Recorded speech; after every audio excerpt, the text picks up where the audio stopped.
Good day. So this is the continuation of Christy Tumubus report. D. Transportation and spare parts.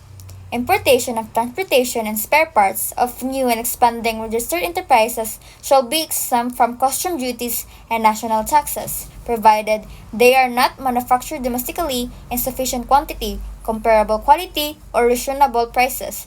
So this provision grants registered tourism enterprises an incentive by exempting them from custom duties and national taxes when importing transportation equipment and spare parts. However, the exemption applies only if these items are not available locally in sufficient quantity, comparable quality, or reasonable prices. The imported items must also be reasonable, necessary, and used exclusively by tourism enterprises. So the main purpose of this is to support tourism operation without harming local manufacturers. E. Goods and services.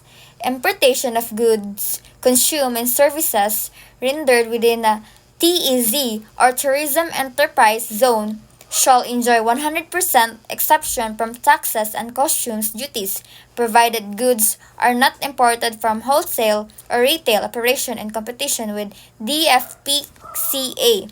So this provision allows registered enterprises within a TEZ or Tourism Enterprise Zone to import goods that are actually consumed in the course of rendering tourism services with a 100% exception from taxes and custom duties.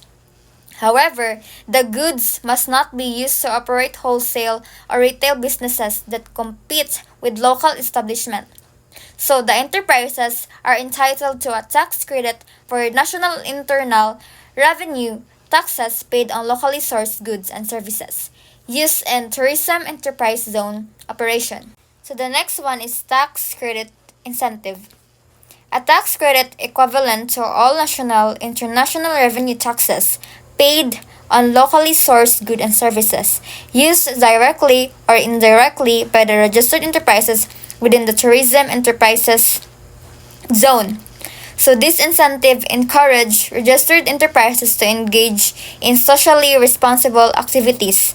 So enterprises may claim a tax deduction of up to 50% for environmental protection, cultural heritage preservation, and sustainable livelihood programs for local communities. So this provision promotes sustainable tourism development while benefiting host communities. F. Social responsibility incentive. Registered enterprises are entitled to a tax deduction not exceeding 50% of the environmental protection, cultural heritage preservation, and sustainable livelihood programs for local communities. Next is the non-fiscal incentives.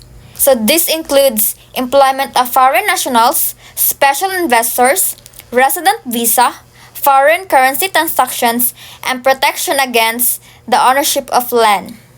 Next is the foreign currency transactions. Subject to the new Central Bank Act, registered enterprises are allowed to investment, remit profits, and pay foreign loans in foreign currency, ensuring the free movement of their investment funds.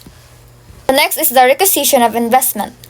The property of registered enterprises cannot be taken by the government, except during war or national emergency, and only for the duration of such events. And lastly, the lease and ownership of land. Foreign investors may lease land for up to 50 years, renewable once for 25 years, subject to the Investors Lease Act. Although foreigners cannot own land, this long-term lease provides security and stability. Leasehold rights may be sold, transferred, or assigned, subject to legal conditions.